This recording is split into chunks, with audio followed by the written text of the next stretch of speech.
Alright, in this video we're going to take a look at simplifying complex fractions. And a complex fraction is a fraction that has fractions within a fraction.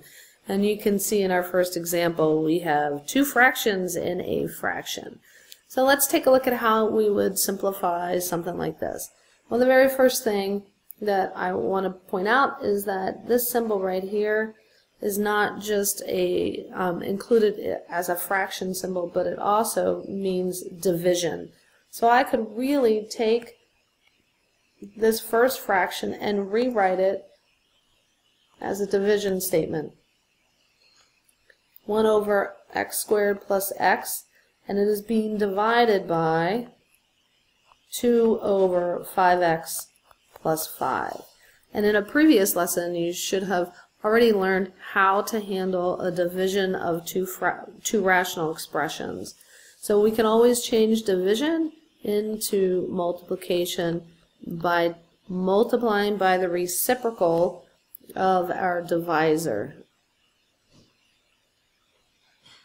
So let's multiply by the reciprocal of our divisor. So we end up with 5x plus 5 over 2.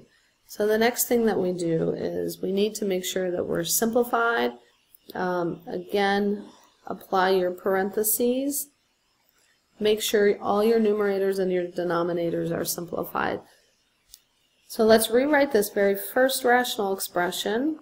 We notice it is a binomial, but they're not both perfect squares. The first term and the second term are not perfect squares.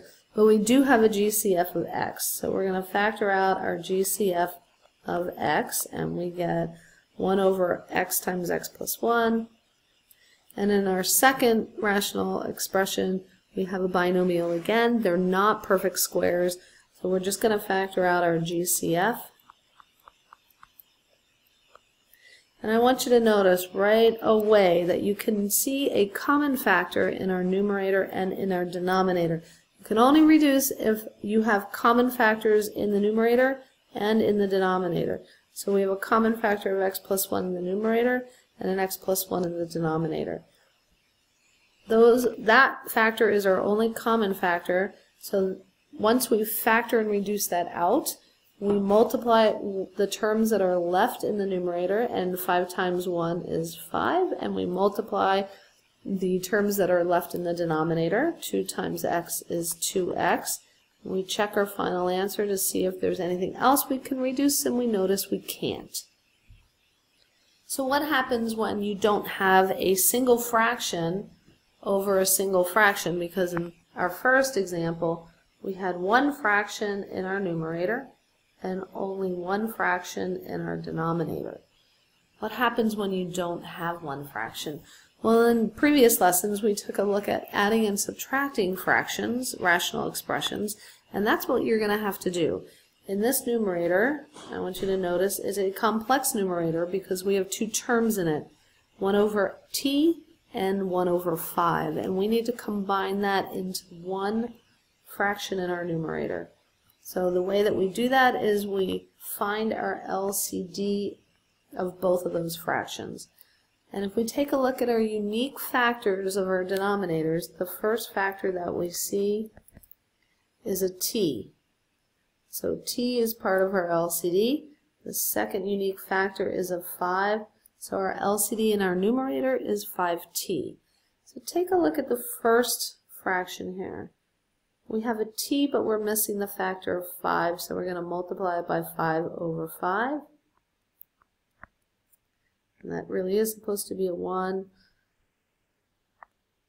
The second fraction, we have a 5, we're missing the t, so we're going to multiply it by t over t. In our denominator, we have one fraction already. This is all one fraction. We don't have to change anything. Lucky us.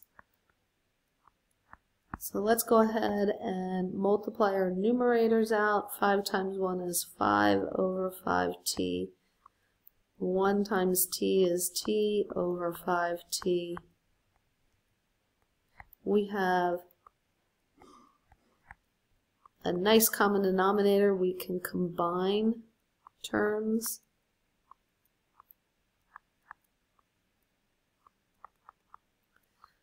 now what I want to point out is we have one fraction in our numerator and one fraction in our denominator. So we are ready to change division into multiplication.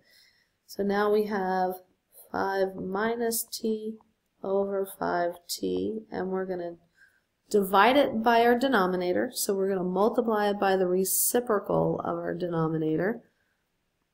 So it's t over t minus 5. Okay, so let's apply our parentheses. And we notice that we definitely have a common factor in our numerator and our denominator. We have a t.